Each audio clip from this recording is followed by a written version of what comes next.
अस्सलाम अलैकुम दोस्तों, आज आप लोगों को हजरत अली रादियल्लाहु अन्हु और फातिमा रादियल्लाहु अन्हु की शादी का वाक़या बताने जा रहे हैं। हमें उम्मीद है इसे वीडियो को देखने बाद आपको बहुत कुछ जानने और सीखने को मिलेगा। क्या हजरत अली रादियल्लाहु अन्हु की जिंदगी पर रोशनी डालते हैं।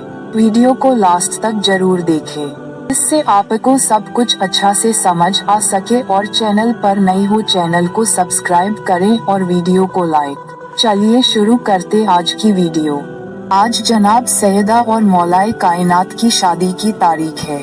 यह एक आसमानी मिलन, आत्मा की गहराइयों का एक रिश्ता और जिंदगी का एक ऐसा बंधन था जिसकी खुशी जमीन पर भी मनाई गई और आसमान पर भी। एक ऐसा निकाह जो जन्नत में फरिश्तों के सरदार ने फरिश्तों के बीच पड़ा और जमीन पर नबियों के सरदार ने इंसानों के बीच। हजरत फातिमा ज़हरा और मौलाए कायनात की वैवाहिक जिंदगी के आज जनाब सैयदा और मौलाए कायनात की शादी की तारीख है।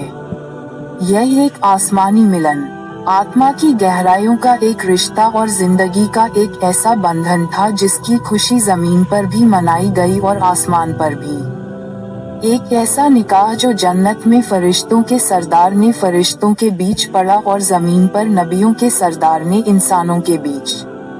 हजरत फातिमा ज़हरा और मौलाए कायनात की वैवाहिक जिंदगी के बारे में हम यहाँ कुछ महत्वपूर्ण बातें बयान करेंगे।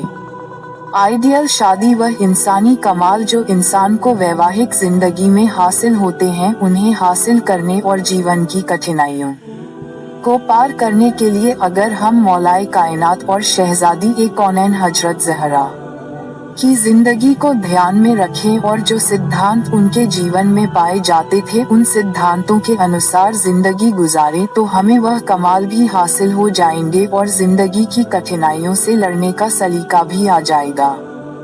आज के जमाने में इन हस्तियों को कैसे आदर्श बनाया जाए, एक महत्वपूर्ण सवाल यह उठाया जाता है कि हम आज से 1400 साल पहले जिंदगी बसर करने वाली उन हस्तियों को कैसे अपने आदर्श बना सकते हैं। वह एक खास जमाने में और अरब के एक विशेष माहौल में जिंदगी बसर कर रहे थे, जहां की मांगें और हालात आज की मांगों और परिस्थितियों से बिल्कुल अलग थीं। तो हम उन जैसी जिंदगी कैसे गुजार सकते हैं? इसका संक्षिप्त उत्तर यह है कि हमें उनकी जैसी जिंदगी नहीं जीना है। निसंदेह आज के हालात और आज की मांगें उस जमाने से अलग हैं। तो हमें करना क्या है? उन महान हस्तियों के जीवन से लेना क्या है? इसका जवाब ये है कि इंसानी जिंदगी के कुछ ऐसे सिद्धांत होते हैं जो हमेशा साबित रहते हैं, कभी बदलते नहीं हैं। कभी उनमें बदलाव नहीं आता बल्कि हमेशा एक जैसे रहते हैं। जैसे सच्चाई एक ऐसा सिद्धांत है जो हर युग में एक साबित सिद्धांत था। ऐसा नहीं है कि कल सच्चाई की जरूरत थी, आज नहीं है। या वफादारी जिंदगी का एक साबित सिद्धांत है। ऐसा नहीं है कि कल वफादारी अच्छी बात थी और आज बेवफाई अच्छी हो गई हो या वफादारी बुरी बात समझी जाती है।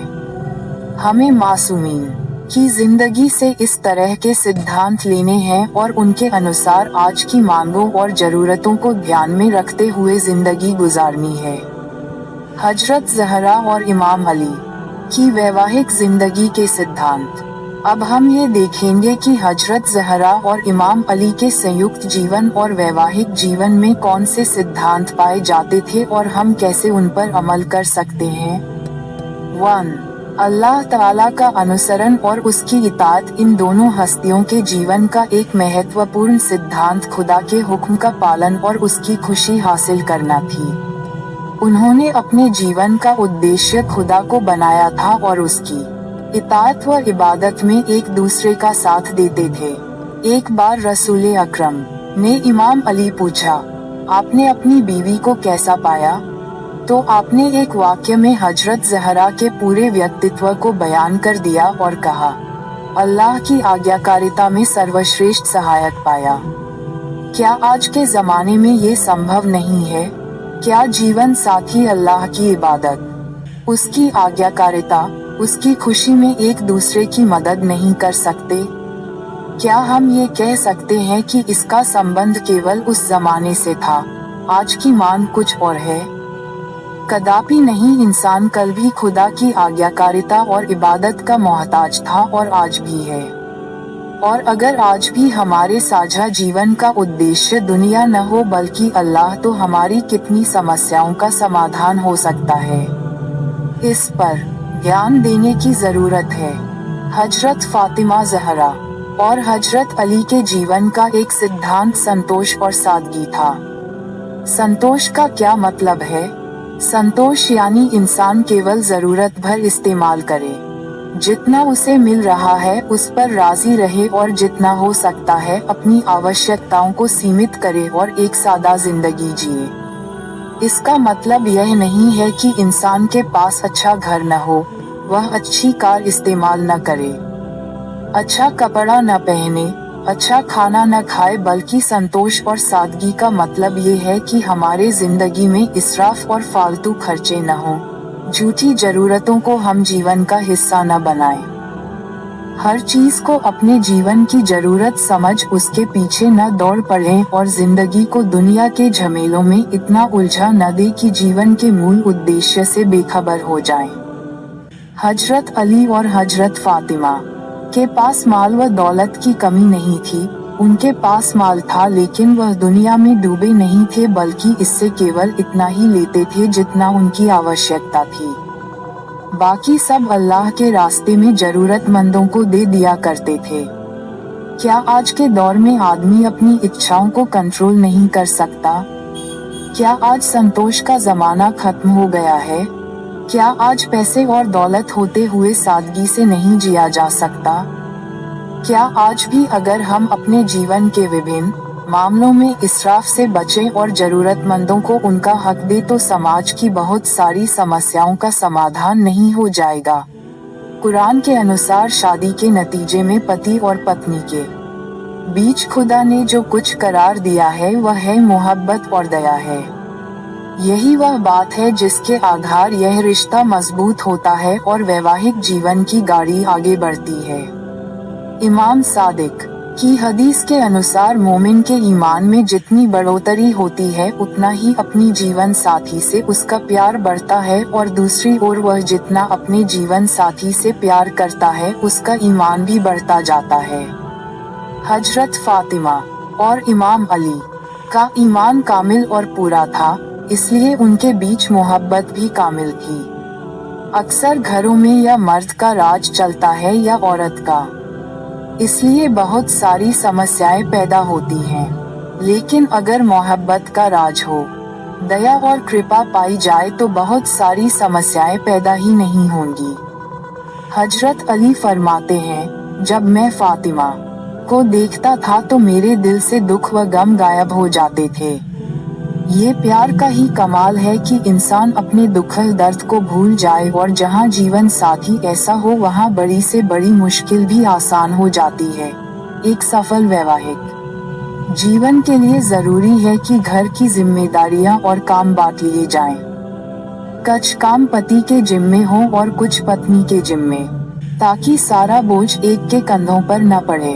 अलबत्ता इसका मतलब यह नहीं है कि वह उन जिम्मेदारियों में एक दूसरे का साथ न दें और एक दूसरे का सहयोग न करें, बल्कि जरूरी है कि जहां पति पत्नी के कामों में उसका हाथ बंटा सकता है उसका हाथ बटाए, और अगर पत्नी पति के कामों में उसकी मदद कर सकती है तो जरूर करे।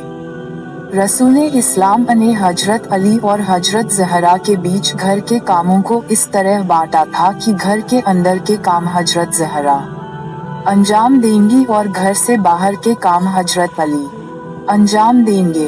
हजरत फातिमा इस पर बहुत खुश हुई कि अल्लाह के रसूल ने मुझे बाहर के कामों से माफ रखा। अब घर के काम हजरत ज़हरा अंजाम देती और घर के बाहर के काम हजरत अली। लेकिन हजरत जब घर आते तो घर में भी हजरत फातिमा का हाथ बटाया करते थे। आज अगर हर पति घर के कामों में पत्नी का हाथ बटाने को अपना सिद्धांत बना ले तो वह बच्चों का प्रशिक्षण भी कर सकेगी और घर के कामों को भी बखूबी अंजाम दे सकेगी। पति की आज्ञाकारिता पत्नी पर वाजिब है। अलबत्ता इसका मतलब यह नहीं है कि पति जिस तरह चाहे पत्नी को अपनी दासी बनाकर रखे और उसे हर काम के लिए मजबूर करे, बल्कि आज्ञाकारिता तभी हो सकती है जब पति से कोई जोर जबरदस्ती न हो और औरत मर्जी और चाहत से हर काम करे। हजरत फातिमा पूरी तरह से अपने पति हजरत अली की इताअत करती थीं। आप कभी भी हजरत अली की मर्जी के खिलाफ कोई कदम नहीं उठाती थीं और आपने उन्हें कभी नाराज नहीं किया। हजरत अली कहते हैं, खुदा की कसम, मैंने कभी फातिमा को नाराज नहीं किया और फातिमा ने भी कभी ऐसा काम नहीं किया जिससे मुझ गुस्सा आए, और उन्होंने कभी मेरी किसी बात का विरोध नहीं किया। इस बयान को अपने दोस्तों और जानने वालों को शेयर करें, ताकि दूसरों को भी आपकी जात व माल से फायदा हो और यह आपके लिए सदका ए जारिया भी हो जाए। क्या पता अल्लाह ताला को हमारी ये अदा पसंद आ जाए और जन्नत में जाने वालों में शुमार कर दे। अल्लाह ताला हमें इल्म सीखने और उसे दूसरों तक पहुंचाने की तौफीक अता फरमाए। आमीन। खुदा हाफिज।